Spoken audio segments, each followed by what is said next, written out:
നമ്മൾ family friends എല്ലാവരും കൂടി കൂടിയിട്ട് ഒരു സ്റ്റേക്കേഷന് പോവാണ് കേട്ടോ. ആക്ച്വലി നമ്മൾ എല്ലാവരും ഫ്രീ ആയിട്ടുള്ള ഒരു സാറ്റർഡേ സൺഡേ നോക്കിയിട്ടാണ് നമ്മൾ ഈ ഇറങ്ങിയിരിക്കുന്നത്.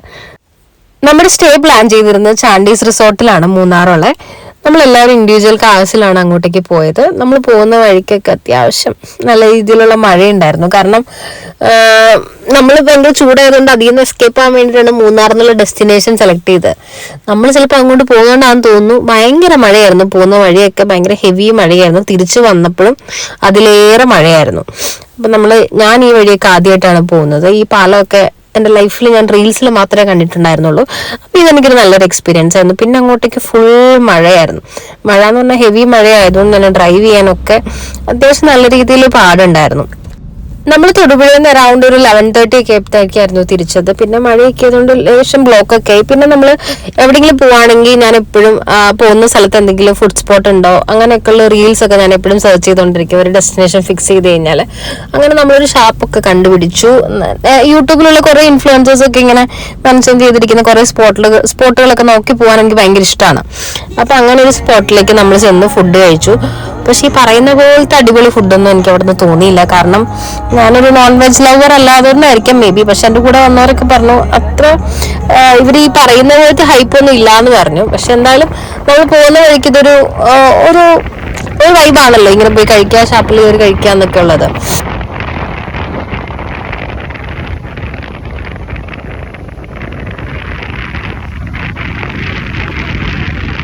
എനിക്ക് ഭയങ്കര സാറ്റിസ്ഫാക്ഷൻ കിട്ടുന്ന പരിപാടിയാണ് കേട്ടോ ഇത്. ഇങ്ങനെ നല്ല വെതറുള്ള സമയത്ത് വണ്ടിയുടെ ഗ്ലാസ് ഒക്കെ താത്തിയിട്ട് ഇങ്ങനെ മുഖം വെളിയിലോട്ടിട്ട് ഇരിക്കുക എന്ന് പറഞ്ഞത്. പിന്നെ നമ്മൾ നേരെ ഒരു അറൗണ്ട് 2:30 ഒക്കെ കഴിഞ്ഞു ശരിക്കും നമ്മൾ ചെന്നപ്പം. ഒരു 2:33 ഉള്ളിൽ തന്നെ നമ്മൾ റിസോർട്ടിലേക്ക് അപ്രോച്ച് ആയി.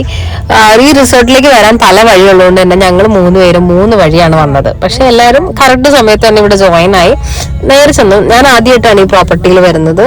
എനിക്കൊന്ന് ചെറുപ്പത്തിൽ അച്ഛൻ്റെ അമ്മയോടും കൂടെ എങ്ങാണ്ട് മൂന്നാറ് വന്നൊരു കറക്റ്റ് ഓർമ്മ പോലും ഇല്ല.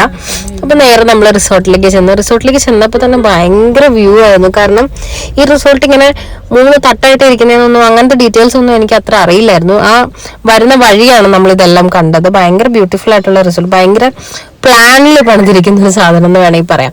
നമ്മൾ നേരെ ചെന്ന് കുട്ടികൾക്കൊക്കെ ഭയങ്കര എൻജോയ്മെന്റ് ആയിരുന്നു. കാരണം ആനയുണ്ട്, വള്ളമുണ്ട്, ഇതെല്ലാം ഭയങ്കര രസമായിരുന്നു. കാരണം അവർക്ക് ഭയങ്കര എൻജോയ്മെന്റ് ആണല്ലോ ഈ സ്റ്റേക്കേഷൻ എന്ന് പറഞ്ഞാലേ കുട്ടികളെ ബേസ് ചെയ്തിരിക്കുമല്ലോ.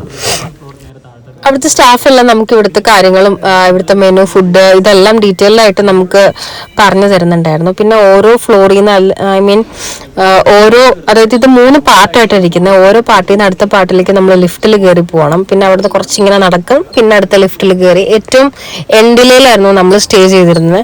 അപ്പം നല്ല രസമാണ്. കാരണം ഫുൾ മഞ്ഞൊക്കെ ഇട്ട് നമ്മൾ ഇവിടുന്ന് പോയപ്പോഴേ ഫുൾ മഴയായി തുടങ്ങി. മഴ ആയതുകൊണ്ട് തന്നെ നല്ല ഭംഗിയുണ്ടായിരുന്നു. പിന്നെ നമ്മൾ ഓരോ ഫ്ലോറിൽ ചെല്ലുമ്പോൾ ഇങ്ങനെ കുറേ സീനിക് സ്പേസസ് ഉണ്ട് കേട്ടോ ഇവർക്ക്. അവിടുന്ന് നേരെ നമ്മൾ ലിഫ്റ്റിൽ താഴത്തേക്ക് പോവാണ്. താഴത്തേക്ക് പോകുമ്പോൾ തന്നെ ഞാൻ കുറേ റീലിലൊക്കെ കണ്ടിട്ടുള്ള ഒരു സ്പേസ് ആണ് ഇത്. അതായത് ഇവരിതിൻ്റെ ഉള്ളിൽ തന്നെ ഒരു ജംഗിൾ ഫീലൊക്കെ ഉണ്ടാക്കാൻ വേണ്ടി കുട്ടികൾക്ക് ഭയങ്കര ഇൻട്രസ്റ്റിംഗ് ആയിട്ടുള്ളൊരു സ്പേസ് ആണ് കേട്ടോ ഇത്. നമുക്കിതിൻ്റെ ഉള്ളിൽ ഒരു ചായക്കടയുണ്ട്. ഭയങ്കര എന്താ പറയുക, ഞാൻ കുറേ റീലിൽ ഇങ്ങനെ നോക്കി വെച്ചിരുന്നു. നമ്മൾ സ്റ്റേക്കേഷൻ ഇവിടെയാണെന്ന് പറഞ്ഞപ്പോൾ തന്നെ ഇവിടെ എന്താ ഉള്ളതെന്ന് അറിയാൻ വേണ്ടി നോക്കി വെച്ചിരുന്നു. ഭയങ്കര രസമുണ്ട്, ഭയങ്കര ക്രിയേറ്റീവായിട്ട് നല്ല ഐഡിയ. അതായത് നമുക്ക് ഈ താഴേന്ന് ഇതിനകത്തൂടെ നമുക്ക് പാത്വേ ഉണ്ട് കേട്ടോ. ഈ പാത്വേ കയറുവാണെങ്കിൽ ഏറ്റവും ടോപ്പിൽ വരെ നമുക്ക് 3 നിലയും കടന്ന് ഏറ്റവും ടോപ്പിൽ വരെ എത്താൻ പറ്റും. ഏറ്റവും താഴെയായിരുന്നു കേട്ടോ നമ്മുടെ റൂം വരുന്നത്. നമ്മൾ നേരെ റൂമിലേക്കാണ് പോയത്. റൂമിൽ ചെന്ന് ജസ്റ്റ് ഫ്രഷ് ആയിട്ട് പുറത്തേക്ക് ഇറങ്ങാം. പുറത്തേക്കെന്ന് വെച്ച് കഴിഞ്ഞാൽ നമ്മൾ വേറെ എങ്ങോട്ടും പുറത്തേക്ക് സൈഡ് സീനിങ് ഒന്നും പോകുന്നില്ല. ഫ്രണ്ട്സ് ആയിട്ട് ജസ്റ്റ് ഒരു ചില്ലിങ്, ഏതെങ്കിലും ഒരു റൂമിൽ കൂടുക, കുറെ വർത്താനം പറയാം, അതൊക്കെ തന്നെയായിരുന്നു നമ്മുടെ ഈ പ്ലാന്റെ ഉദ്ദേശം എന്ന് പറയാൻ. അപ്പൊ നേരെ വന്നു റൂമൊക്കെ ഭയങ്കര അടിപൊളി റൂമായിരുന്നു. നല്ല സ്പേഷ്യസ് ആയിട്ട് ഭയങ്കര നീറ്റിൽ എന്ന് പറഞ്ഞു കഴിഞ്ഞാൽ നമ്മൾ എല്ലാ പ്രോപ്പർട്ടി പോകുമ്പോൾ നീറ്റ് ആണെങ്കിലും ഭയങ്കര വെൽ മെയിൻറ്റൈൻഡ് ആയിട്ടുള്ള ഒരു പ്രോപ്പർട്ടി ആയിരുന്നു എന്ന് വേണമെങ്കിൽ പറയാം. ഇവിടുന്ന് നേരെ നോക്കുമ്പോഴേ ടീ പ്ലാന്റേഷൻസും പിന്നെ മഞ്ഞായിരുന്നു. ഫുള്ളും എവിടെ നോക്കിയാലും മഞ്ഞായിരുന്നു. പിന്നെ നമ്മൾ കുറച്ച് നേരമൊക്കെ എടുത്ത് വർത്താനം പറഞ്ഞിട്ട് നേരെ ഡിന്നർ കഴിക്കാനായിട്ട് പോയി. പിള്ളേരൊക്കെ ഉള്ളതുകൊണ്ട് കുറച്ച് ഏർലി ആയിട്ട് ഡിന്നർ കഴിക്കാൻ വേണ്ടി പോയി. അപ്പോൾ ഇവിടെ ഒരു ആർട്ടിസ്റ്റ് ഉണ്ടായിരുന്നു, ഭയങ്കര ബ്യൂട്ടിഫുൾ ആയിട്ട് പാടുന്നുണ്ടായിരുന്നു. കാരണം ഭയങ്കര രസമായിരുന്നു. നമ്മൾ ആ ഒരു ആംബിയൻസിലിരിക്കുമ്പോൾ ആളുടെ വോയിസും എല്ലാം അടിപൊളിയായിരുന്നു. നമ്മൾ കുറേ നേരം ആളെ ഇരുന്ന് സപ്പോർട്ട് ചെയ്തു. നമ്മൾ ഫുഡ് കഴിച്ചുകൊണ്ടിരുന്നപ്പോഴും അത് കഴിഞ്ഞിട്ടൊക്കെ ആണെങ്കിലും നമ്മൾ പോയി കുറേ നേരം ഇരുന്ന് ആളെ സപ്പോർട്ട് ചെയ്യാനായിട്ടിരുന്നു. പിന്നെ ആസ് യൂഷ്വൽ നമ്മളൊരു ട്രാൻസിഷൻ വീഡിയോസ് ഒക്കെ ഞാൻ എൻ്റെ ഹസ്ബൻഡായിട്ട് എടുത്തു. നല്ല നല്ല ലൈറ്റിംഗ് ഉള്ളതുകൊണ്ട് ഭയങ്കര രസമാണ് നമ്മളിവിടെ നിന്ന് ഫോട്ടോസൊക്കെ എടുത്തു കഴിഞ്ഞാൽ. നമ്മളാകെ ഒരു ദിവസത്തെ സ്റ്റേ മാത്രമേ എടുത്തിട്ടുണ്ടായിരുന്നുള്ളൂ കേട്ടോ.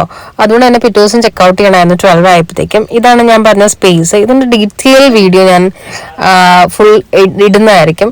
ഇത് ജസ്റ്റ് ഒരു വീഡിയോ മാത്രമേ ഉള്ളൂ. കാരണം ഭയങ്കര രസമാണ്. ആർട്ടിഫിഷ്യലി ഉണ്ടാക്കിയേക്കുന്നതാണെങ്കിലും കുട്ടികൾക്കൊക്കെ കളിക്കാനും അല്ലെങ്കിൽ ഇതൊന്ന് എക്സ്പീരിയൻസ് ചെയ്യാനായിട്ട് അവർക്ക് ഭയങ്കര നല്ല സ്പേസ് ആണിത്.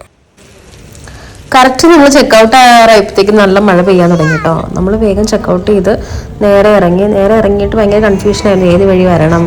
പക്ഷെ ഒന്നും നടന്നില്ല. കാരണം ഭയങ്കര മഴയായിരുന്നു. മഴ എന്ന് പറഞ്ഞു കഴിഞ്ഞാൽ ആദ്യമൊക്കെ നല്ല മഞ്ഞുണ്ടായിരുന്നെങ്കിലും ഞാനിങ്ങനെ മഞ്ഞത്തൊന്നും അധികം ഡ്രൈവ് ചെയ്തിട്ടൊന്നുമില്ല. അതുകൊണ്ട് തന്നെ എനിക്ക് ഭയങ്കര ക്യൂരിയോസിറ്റി ആയിരുന്നു ഇത് എങ്ങനെയാ എന്താന്നൊക്കെ അറിയാനായിട്ട്. താഴത്തേക്ക് ഇറങ്ങുന്ന തോറും നല്ല മഴയിലേക്കായിരുന്നു നമ്മൾ പോയിക്കൊണ്ടിരുന്നത്. നല്ല ഹെവി മഴയായിരുന്നു. ചൂടാന്നും പറഞ്ഞ് നാട്ടിൽ നിന്ന് എസ്കേപ്പ് ആവാൻ വേണ്ടി മൂന്നാർ പോയതാണ്. പക്ഷെ ഭയങ്കര ഹെവി മഴയിലേക്കായിരുന്നു നമ്മൾ പോയത്. പക്ഷെ എന്നാലും നല്ല രസമുണ്ടായിരുന്നു. അങ്ങനെ നമ്മൾ മഴയൊക്കെ ആസ്വദിച്ച് നേരെ തൊടുപുഴയിലേക്ക് എത്തി. തൊടുപുഴ എത്തിയപ്പോഴത്തേക്കും മഴയേ ഇല്ലായിരുന്നു. അതാണ് വേറൊരു സത്യം. കാരണം നമ്മൾ വരുന്ന വഴിയിലൊക്കെ ഭയങ്കര ഹെവി മഴയായിരുന്നെങ്കിലും തൊടുപുഴ ഒട്ടും മഴ തന്നെ ഇല്ലായിരുന്നു. അതുകൊണ്ട് നമ്മൾ നേരെ വീട്ടിലേക്ക് എത്തി. വീട്ടിലെത്തിയപ്പോഴത്തേക്ക് അറൗണ്ട് ഒരു 5-5:30 ഒക്കെ ആയിരുന്നു കേട്ടോ. അപ്പം നെക്സ്റ്റ് വീഡിയോ ആയിട്ട് അടുത്ത ദിവസം കാണാം.